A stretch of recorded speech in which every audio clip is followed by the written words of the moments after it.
지금 가계 기업 부채가 높은 수준에 있기 때문에 이 통화 정책 효과는 저는 거의 없으리라고 보고 있습니다. 뭐 내년 상반기가 저는 실물 경제가 전 세계 경제가 굉장히 좀 어려운 시기라고 보고 있습니다.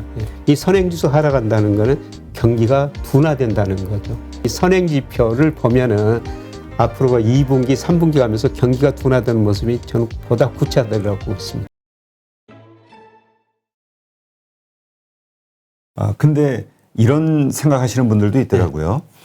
사실 이제 지난번 코로나 이전까지만 해도 금리 인상을 쭉 하다가 중간에 멈췄잖아요. 왜냐면 상황이 안 좋아졌으니까 그럼도 확 낮춰버렸는데 마찬가지로 이러한 금리 인상, 그러니까 말씀하신 대로 주가가 박스권이 됐든 하락이 됐든 좀 이런 안 좋은 모습을 보이다가도 말씀하신 어떤 여러 가지 경기 침체라든가 이러저러한 요소들로 다시 부양책이 나오지 않겠느냐. 그래서 다시 금리나 올렸던 금리를 확 낮추는 그런 거. 그래서 뭐 2025년 얘기도 나오고 그게 이제 또 돈 벌 수 있는 그 기회가 되는 거 아니냐. 이렇게 생각하시는 분들도 있더라고요. 시나리오를.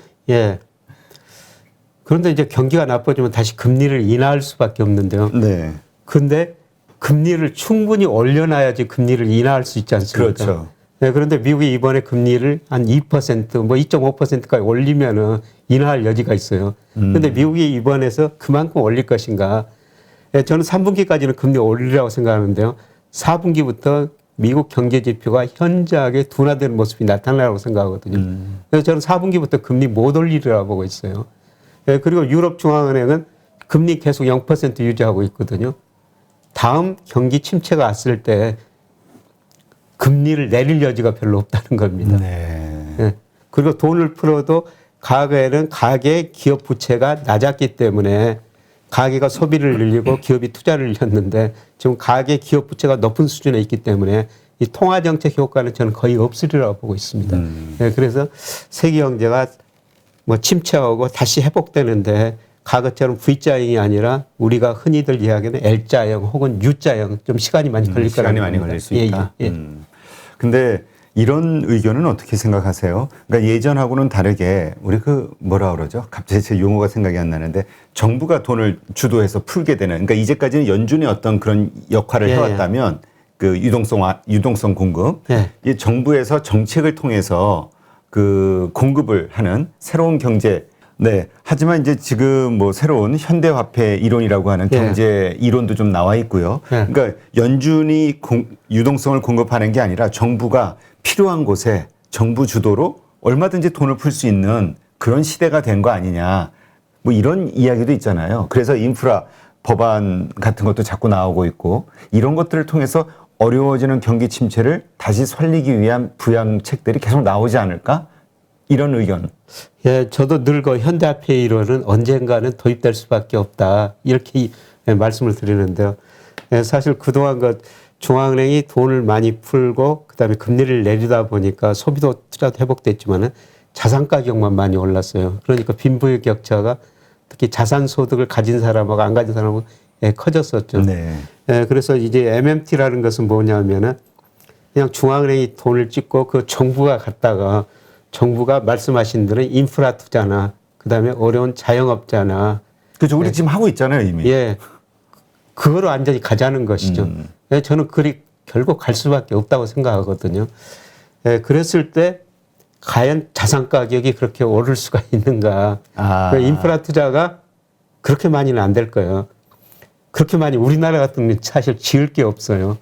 그러니까 예를 들어서 우리나라 GDP 중에서 건설 투자가 차지하는 비중이 또 노태우 정부 때 사회 간접 자본 투자하고 그 주택 200만 원 건설할 때 그때 GDP에서 차지하는 비중이 30%였거든요.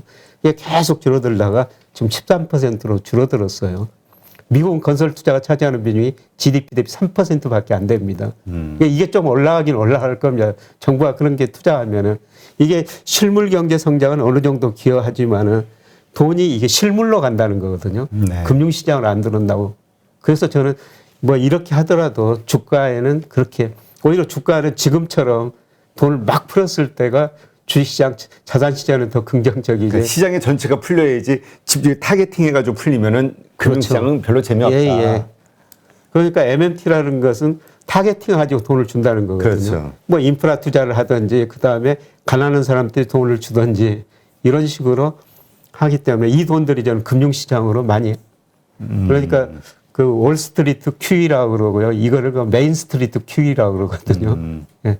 그러니까 월스트리트 QE 하면은 돈을 푸니까 월스트리트 주가가 올라가죠. 많이 올라가는데 메인스트리트 QE라는 건 돈을 실물에다 준다는 겁니다. 네. 그래서 경제가 좋아지면 주가도 물론 오르기는 오르는데 과거처럼 그렇게 돈을 풀어도 MNT로 가면 주가가 많이 안 오를 것이라는 겁니다. 네, 그렇군요. 그러니까 하여튼 이렇게 경기 침체가 된다고 했을 때 금리 인하, 유동성 공급, 이거 양적 완화, 이거 외에 정책 수단이 뭐가 있을까를 생각하다 보니까 이제 좀 떠올리게 되는데 예.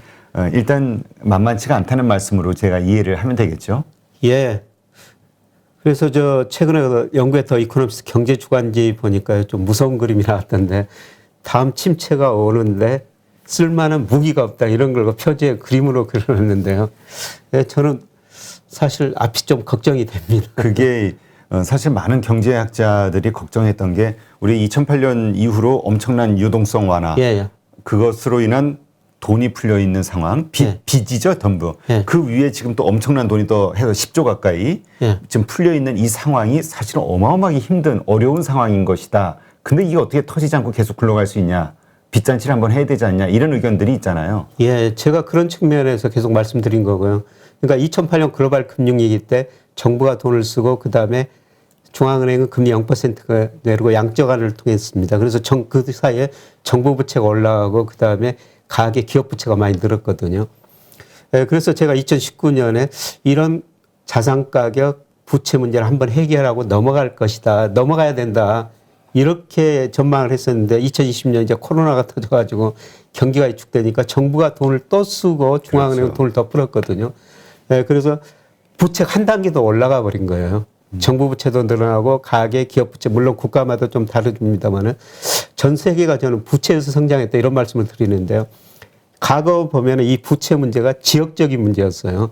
1980년대 남미 부채 문제, 그다음에 1997년 우리나라를 비롯한 일부 동남아 국가들 문제, 그다음에 2000년 초 중반에 그리스 뭐 이런 부채 문제, 그렇죠. 이게 지역적인 피그스 문제였었어요. 뭐 해가지고.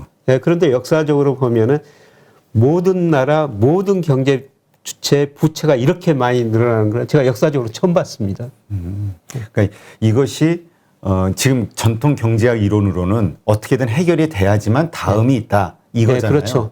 한번 좀 심각하게 조정을 거쳐야지 그 다음에 성장을 한다는 것이죠. 근데 그 단초가 되는 것은 이제 결국은 엄청난 어떤 경제 둔화, 경제 침체 예. 이거라고 보시는 거고, 근데 그거에 지금 가지고 계신 데이터라는 그러니까 내년도 2003년 상반기 예. 이게 조금 걸린다. 예, 그렇습니다. 예, 지금 아까 미국의 장단기 금리 차가지고 얘기했습니다만, 뭐 내년 상반기가 저는 실물 경제가 전 세계 경제가 굉장히 좀 어려운 시기라고 보고 있습니다. 예.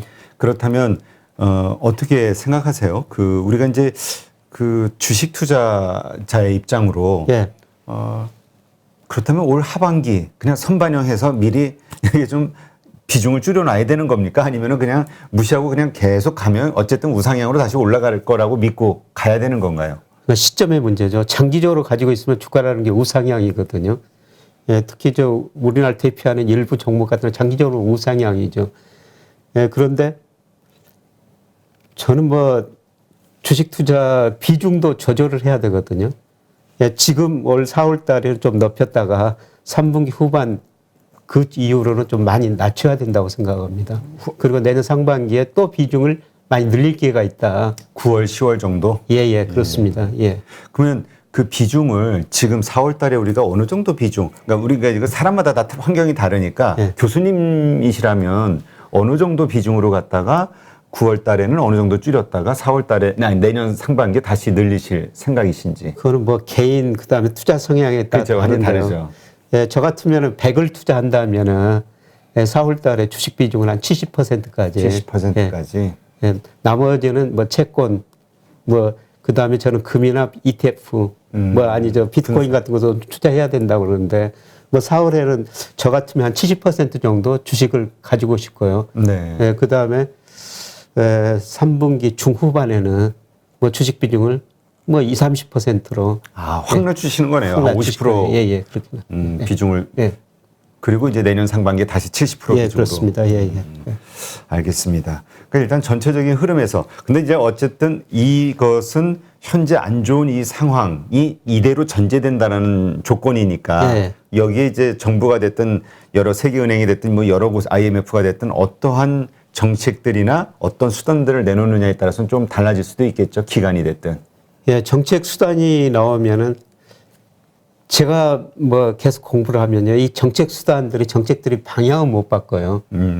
예, 진폭만 연장만 시키는 거지. 예, 진폭만 좀 축소시킬 수가 진폭. 있죠. 예, 제가 굉장히 내년 상반기에 나빠진다고 이렇게 말씀을 드렸는데, 예, 그런데 정부가 굉장히 아까 인프라 투자 같은 거 굉장히 많이 하면은 이 진폭만 조금 더 얕게 만든다는 거죠. 깊이만. 예, 방향은 저는 바꾸지 못하리라고 생각하고 있습니다. 그러니까 지금 우리 시장에 근본적으로 발목을 잡을 수 있는 거는 경기 침체가 돼가고 있다. 우리는 예. 좀 잘 될 거라고 낙관을 하고 있는데 그게 아니라 좀 어려워질 수 있다. 예, 그렇습니다. 예, 사실 그 경기를 예고해 주는 그 선행지수들이 다 하락하고 있거든요. 그러니까 예를 들어서 OECD에서 각 국가별 선행지수를 발표하는데 작년 7월을 고점으로 OECD 선행지수 전체가 2월까지 계속 떨어지고 있고요. 그다음에 우리나라 통계청에서 발표하는 선행지수 순환변동치가 작년 6월이 고점이었어요. 올 1월까지 계속 하락하고 있거든요. 이 선행지수 하락한다는 거는 경기가 둔화된다는 거죠. 네. 예, 상당히 이거 선행하기 때문에 현재 경제 지표는 좋기 때문에 뭐 현재의 경기만 보면은 저 같은 우려를 안 할 수가 있는데요. 이 선행 지표를 보면은 앞으로 2분기, 3분기 가면서 경기가 둔화되는 모습이 저는 보다 구체화되리라고 보고 있습니다. 네. 우리가 2008년 세계 경제가 휘청거릴 때 구원투수로 등판한 게 이제 중국의 엄청난 투자였잖아요. 예, 예, 예. 그것으로 이제 경제가 다시 회복을 예. 했는데 이번에도 다른 데는 다 금리 인상을 하는데 오히려 지준율 인하하면서 돈을 양쪽 하나를 하는 게 지금 중국 정부잖아요. 예, 예. 이게 또다시 세계 경제를 말씀하신 어려운 세계 침체, 경제 침체를 좀 되돌리는 계기가 되지는 않을까요? 어느 정도 바칠이라고 생각하는데요. 사실 2008년 미국에서 금융위기가 발생하죠. 전 세계가 마이너스 1%, 1980년 이후로 처음으로 마이너스가 됐거든요. 그런데 2009년, 2010년 중국은 9 내지 10% 성장합니다. 그래서 그 당시 중국만이 자본주의를 구제한다 이런 이야기가 나왔는데요. 그때 중국이 그렇게 고성장한 거는 투자 때문이었거든요. GDP에서 고정 투자가 차지하는 비중이 그 당시 22%였어요. 중국 47%까지 높아졌습니다. 그래서 중국 기업들이 엄청나게 투자를 해가지고 그렇게 9 내지 10% 성장했는데요. 문제는 가잉 투자라는 것이죠. 그래서 지금 중국 기업이 부실해지고 돈 빌려준 은행이 부실해집니다. 그렇죠. 그러니까 중국 기업이 과거처럼 이제 투자할 수가 없다는 겁니다. 그래서 다행스럽게 중국이 이제 소비가 어느 정도 받쳐줄 겁니다. 그러니까 중국의 1인당 국민소득이 2019년에 1만 달러를 돌파해가지고요. 14억 인구가 소비를 하면서 중국 경제가 그래도 한 4 내지 5% 성장하면서 세계 경제를 어느 정도 받쳐줄 것은 같은데 그런데 2009년, 10년 그런 중국 경제가 9 내지 10% 성장하는 굉장히 어렵다는 겁니다. 어렵다. 예. 중국 경제도 지금 구조조정을 기업 구조조정, 은행 구조조정을 해야 되거든요. 예. 그렇다면 그쪽도 이제 2008년 때처럼 그렇게 우리에게 긍정적인 시그널이 되지는 않을 것이다. 예. 근데 이제 또 미중 패권 전쟁이 시작이 됐잖아요. 예. 그래서 이제 점점 근데 이게 또 잘 해결이 되면 또 세계 경제가 좋아질 수 있는 가능성은 없을까요? 뭐 잘 해결되면 좋아질 가능성이 있는데요. 예, 그런데 패권 전쟁이라는 건 누구 하나가 그렇죠. 굉장히 어려워지고 누가 승리해야 끝나는 거거든요. 일방적으로 이겨야 예. 한쪽이 포기해야 빨리 끝나는데 우크라이나 전쟁처럼 서로 이게 붙으면 장기전이 될 수밖에 예. 없는 거겠죠. 우크라이나 전쟁은 저는 뭐 정말 오래가지 않으리라고 생각하는데요. 미중 패권 전쟁은 그야말로 패권 전쟁이기 때문에 오래 갈 것이다. 그래서 무역 전쟁 하다가 지금 좀 중단했는데 앞으로 금융 전쟁도 할 수가 있고 그래야 앨리슨 교수, 하버드 교수 예정된 전쟁 보면 극단적인 경우로 무력 전쟁까지도 이야기하고 있지 않습니까? 무력 전쟁까지는 안 가지려고 보는데요. 앞으로 저는 두 나라 갈 길은 굉장히 멀다 이렇게 보고 있습니다. 그러니까 이제 우리 같은 경우는 그 양쪽이 다 무시할 수 없는 그리고 경제적인 파트너로서 또 한쪽은 뭐 동맹으로서 그러다 보니까 이제 참 중간에서 곤란한데 이러한 것들 역시 우리 경제는 악요소라고 봐야 되겠죠. 그 중국 향에 대한 중국은 투자하고 막 풀리는데 그게 과연 우리에게 혜택이 많이 올 것이냐. 왜냐면 우리는 이미 미국 쪽으로 지금 뭐 설비 투자라든가 배터리라든가 이런 쪽을 많이 하고 있잖아요. 반도체도 그렇고. 우리가 중국으로 수출하는 게 중간재가 70%예요. 중간재가. 예, 소비재는 13%밖에 안 되거든요. 네. 근데 그동안 중국이 수출을 하기 위해서 많은 상품을 만들어서 투자를 많이 해가지고 우리 중간재를 많이 가져갔습니다. 예, 그런데 중국의 투자 비중이 줄어드니까 과거처럼 우리 중간재를 많이 안 가져갈 거거든요. 이제 우리가 중국 얼마나 소비재 시장을 높여가느냐.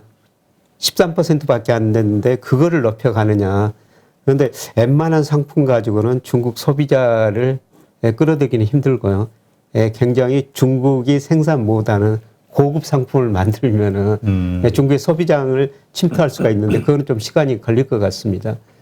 그리고 미국 수출 비중이 15% 정도 되는데요. 저는 미국 수출 비중이 이제 줄어드는 추세로 전환되리라고 보고 있어요. 아, 그래요? 예. 왜냐하면 미국 경제가 세계에서 차지하는 비중이 2000년에 32%, 그 다음에 IT 거품 붕괴되면서 22% 갔다가 지금 작년에 보니까 24% 정도 되는데요. IMF가 2026년까지 전망해놨는데 한 22%로 보고 있거든요. 네. 미국 비중 축소라는 겁니다. 예, 그거는 미국 경제가 상대적으로 성장률이 둔화되니까 미국으로 대미 수출 비중도 계속 저는 줄어들이라고 보고 있어요. 대신 우리가 이제 기대를 갖는 거는 아세안 국가죠. 아세안. 예. 아세안 수출 비중이 2000년에 11%에서 올 2월까지 보니까 18.8%까지 올라갔어요.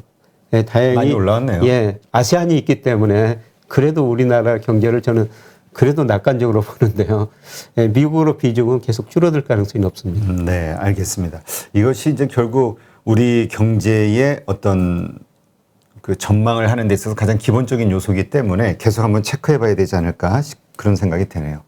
일단 지금 그 정부가 이제 정권이 바뀌었잖아요. 예. 정권이 바뀌게 되면은 일단 그 주식 시장은 뭐 당분간은 뭐 허니문 시즌이 온다 이런 얘기도 있는데 지금 또 마침 또 뭐 증시 상황은 나쁘진 않아요. 여러 가지 뭐 다른 요소들도 섞이긴 했지만 이러한 상황이 그러니까 새로운 정부가 들어서면 뭔가 새로운 목표를 가지고 뭔가 자꾸 하려는 의욕이 있잖아요. 그리고 그런 계획을 발표하고 이러한 것이 말씀하신 전체적인 어려운 상황 가운데서도 한국 증시만큼은 좀 끌어올릴 수 있는 동기부여가 되지 않겠나 이런 기대감 가진 분들도 있거든요. 그래서 제가 그런 요인도 좀 작용하죠. 5월부터 한 3분기까지 좀 반등할 것이다. 아, 그런 요소까지 요인도 들어와서. 있는데요. 네, 그런데 근본적으로 우리 경제가 성장해야지 주가도 오를 수가 있거든요. 그렇죠. 이 그림 한번 보여주시겠어요? 네, 제가 우리나라 역대 대통령 집권기와 연평균 경제 성장률인데요. 이 대통령이 바뀔 때마다 성장률이 계단식으로 떨어졌습니다. 이거는 우리 그 나라의 어떤 그 구조적인 문제인가요? 아니면 왜 그런 거죠? 구조적인 문제죠. 구조적인. 우리나라 잠재 성장률이 그렇게 떨어지고 있다는 겁니다. 물론 경제 규모가 커지면서 성장률이 낮아질 수밖에 없는데요. 이 대통령이 바뀔 때마다 이렇게 계단식으로 떨어지는 나라 거의 없어요. 그래서 앞으로 이번 새로 들을 성과 윤 당선자가 선거 이전에 이 잠재 성장률이 2%로 떨어졌는데 4%로 올리겠다. 그 4% 올리면 주가 많이 오릅니다. 근데 제가 보기에는 그 가능성은 굉장히 낮다는 거죠. 그 4%를 올리기 위해서 하는 그 조치들이 있잖아요. 그게 이제 현실성이 있는지를 우리가 따져보면 될 것 같은데요. 그렇죠. 이 잠재 성장률을 결정하는 게 노동이고 자본이고 그다음에 생산성이라는 거거든요. 근데 노동은 이미 주어진 거예요. 지금 당장 우리가 외국인 노동자를 수입하지 않는 한 15세, 64세 인구는 계속 줄어들고 있거든요. 그렇죠. 그다음에 기업의 그 투자 문제인데요. 이미 우리나라 기업의 자본 스탁이 많이 축적되어 있기 때문에 기업이 투자를 많이 올리지는 않을 겁니다. 근데 이번 다음 들어설 정부가 지난 정부는 정부 주도형이었는데 이제 시장 주도형으로 바꾸면서 기업 투자를 많이 유도하겠다. 그래서 투자가 좀 증가할 수가 있는데요. 제가 생각하는 잠재 성장은 올릴 만큼 그렇게 증가하지는 않을 것 같습니다. 우리나라 잠재 성장률이 이렇게 올라가려면 유일하게 생산성이 증가해야 돼요. 그래서 생산성이 증가하려면 저는 사회적 대타협, 적게는 노사, 기업 대타협 이런 것들이 필요하는데요. 이 생산성이라는 게 하루아침에 올라가는 거 아니거든요. 그렇죠. 상당히 많은 그 연습과 시간과 예. 그 진통이 좀 필요하죠. 예. 저는 그 다음 정부도 이게 한 단계 또 계단이 내려서라 보고 있어요. 제가 우리나라 잠재 성장을 추정하면은 1.9% 정도 나옵니다. 아, 예. 현재 여러 데이터들을 봤을 때 예. 이게 이제 적극적인 뭐 정부가 다음 정부가 여러 가지 정책을 내가지고 조금 올릴 수는 있어요. 근데 잠재 성장률이라는 게 올리기 쉽지 않거든요. 네. 그래서 저는 다음 정부 5년 동안은 잠재 성장률 이 평균 성장률이 한 2% 정도 될 거라고 보고 있습니다. 이번 정부 2.3%인데요. 2%로 또 한 단계 떨어질 거라는 거죠. 그러면 문제는 뭐냐면은 장기적으로 보면은 우리 코스피는 이 GDP 성장률 이거는 저 실질 GDP인데요. 여기서 물가 상승을 고려하면은 명목 성장률 한 3% 정도 됩니다. 네. 그럼 코스피는 4 내지 5% 연간 그 정도밖에 상승 못 할 거라는 거죠. 사실 그 지난 10년 보면요. 우리나라 코스피가 연평균 4.2% 성장했어요. 아, 그래요? 예. 계속 우상향이라고 봐야 되는 건가요? 장기적으로 우상향 하는데 연평균 상승률이 4.2%라는 거죠. 그런데 우리가 2020년에는 우리 코스피가 31%나 상승했어요. 엄청나게 한 거네요. 근데 평균이 4.2%라는 건 뭡니까?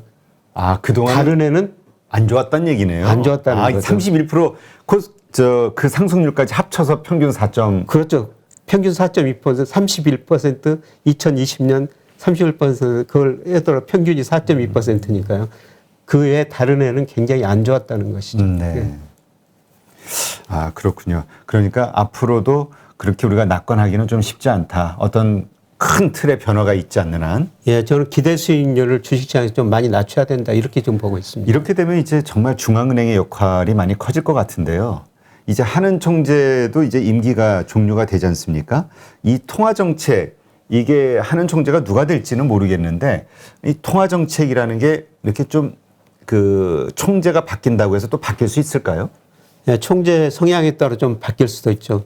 그런데 우리나라 한은 뭐 총재뿐만 아니라 뭐 총재, 부총재, 금통위원 5명이 결정하니까요.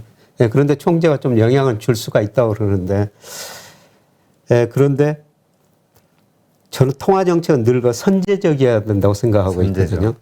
예, 제가 저 우리나라 금리를 분석해 보면은 금리 오르고 내린 것이 한 6개월, 7개월 정도 시차를 두고 생산이나 소비에 영향을 많이 주거든요. 네, 그래서 미래의 경제를 보고 금리를 올리고 내려야 되는데 저는 지난번 저 금통위에서 왜 금리를 안 올렸을까? 하반기에 경기가 둔화되면 이 금리 못 올리거든요. 아, 예. 그렇죠. 지금 교수님은 어쨌든 경기가 점점 안 좋아질 거라고 보시니까. 예. 그래서 이제 미국이 금리를 많이 올리면 뭐 우리가 금통위가 4월, 5월이 있는데 한 번쯤은 올릴 겁니다. 근데 이게 저는 끝이라고 보고 있고요. 특히 4월 금통위에서는 지금 상황으로 봐서는 한은 총재가 지금 거의 공석이 될 확률이 높거든요. 지금 사실 전 세계적으로 통화 정책이 굉장히 중요한 시기인데요. 빨리 저 한은 총재 결정을 해야 되죠. 네, 그런데 지금 뭐 조금 시간이 좀 걸릴 것 같고요. 이 양쪽이 합의가 예. 합의가 좀 돼야 되니까. 네. 네, 하여튼 경제를 우선적으로 생각해서 정말 유능한 분이 돼야 되지 않을까 생각이 되네요. 자, 그렇다면 어쨌든 전반적으로 총체적으로 보면은 앞으로도 우리가 마음 놓고 장기 투자할 수 있는 시기는 그럼 내년 상반기 저점에서 그 어떤 구간을 좀 통과한 이후부터가 예. 안심하고 투자할 수 있는 장기 투자의 시발점이라고 봐야겠네요. 교수님 예, 데이터로는. 그렇습니다. 예, 그냥 올해는 그냥 박스권이다. 박스권. 예, 박스권 제가 하다니 뭐 2,500이고 상단하연 2,900이다. 뭐 이 정도 계속 말씀드렸으면 얼마 전에 2,590까지 떨어졌는데요. 예, 저는 뭐 그 사이에서 2,900 올해는 박스권. 그러니까 이런 박스권에서는 사실 저 주가 지수보다는요. 종목을 봐야 돼요. 네, 그래서 어떤 거 전문가들은 이런 시기에는 산을 보기보다는 나무를 봐야 된다. 이게 종목장은 화려하게 펼쳐질 수가 있습니다. 예. 그렇군요. 그러니까 그 종목 이제 보통 우리가 주도주라고 표현되는 어떤 섹터나 주식들이 부각이 될 때 초기에 후다닥 들어가야 되는데 예. 그거 참 알기가 쉽지가 않아가지고. 예, 그렇습니다. 예, 그래서 이런 시기에는 아주 그 특별한 애널리스트의 역할들이 굉장히 중요하고요. 예, 저같이 그 거시경제 흐름을 보는 사람들은 별 의미가 없는 시기인 것 같습니다. 네. 이럴 때는 과거 뭐 센터장도 오랫동안 하셨으니까 애널리스트들의 보고서 가운데서 우리가 힌트를 그래도 얻어야 되잖아요. 예, 왜냐면 다 정확하게 다 맞고 막 이러면 모르겠지만 예. 다지 천차만별이거든요. 의견도 서로 다르고 우리가 어떻게 애널리스트의 그 리포트 어떤 리포트를 통해서 그런 양질의 정보 그 힌트를 얻을 수 있을까요? 예, 애널리스트가 조금 적극 매수, 강하게 좀 보고서를 쓰는 경우가 있거든요. 네. 종목. 이런 종목은 이런 시기에는 꼭 관심을 가지셔야 됩니다. 네, 그런데 스트롱 바이 보고서가 거의 안 나오긴 안 나오는데요. 그래도 바이 보고서대로 보면은 좀 애널리스트 이렇게 문장을 보면은 좀 세게 쓰는 종목들이 있거든요. 뭐 이런 종목은 이런 식의 관심을 많이 가지셔야 됩니다. 네. 그 섹터가 뜰 것이다. 이거 산업 섹터에 대해서 더 중요시 여기는 분들도 있긴 하던데요. 이게 전반적으로 경기가 둔화되는 국면이기 때문에 경기가 둔화되면은 모든 산업이 다 같이 경기 사이클은 것이다. 비슷하거든요. 네, 그 섹터 내에서도 이제 특정한 종목만 부각되는 시기죠. 그렇군요. 그러니까 우리가 지금은 어떤 종목에 왜냐하면 애널리스트들이 부담스럽기 때문에 스트롱 바이를 하기는 어려우니 예. 그냥 자기가 그래도 정말 괜찮다 생각하는 거는 문장의 여러 단어들을 통해서 그런 표현이 될 것이다. 그거를 찾아야 된다. 그렇죠. 그래서 저도 그 리서치센터장 했던 그 회사에서 계속 그 기업 보고서 모든 자료를 보내주거든요. 근데 그런 기업 자료를 읽어보다 보면은 애널리스트 감각을 제가 좀 느낄 수가 있거든요. 야, 이런 종목은 사도 되겠다. 그런 느낌이 오는 종목들이 있어요. 예. 그런 거에 관심을 좀 가시는 게 좋을 것 같습니다. 알겠습니다. 네, 일단 우리 교수님이 가지고 계신 데이터들을 활용해서 이렇게 거시적으로 앞으로의 그 경제 흐름 이것에 대해서 이제 좀 예상을 해주셨는데 뭐 말씀드린 대로 이건 우리 교수님의 개인적인 뷰시니까 네, 참고만 하시고 네. 그 다음에 말씀하신 그러한 내용들에 대해서 팩트 체크를 하면서 나는 이거에 동의가 된다. 그렇지 않다. 결론을 내리시고 거기에 맞는 투자 대응법을 찾으시면 되겠죠. 네. 어쨌든 전체적인 흐름을 한번 볼 수 있게 돼서 좀 이렇게 앞이 이렇게 좀 거쳐지는 그런 느낌입니다. 오늘도 이렇게 좋은 인사이트 함께 해주신 김영익 교수님 고맙습니다. 네, 고맙습니다. 누구나 1시간 안에 200개 종목에서 좋은 종목을 고를 수 있는 그런 능력을 배양할 수 있도록 제가 도와드리려고 그렇게 하고 있습니다.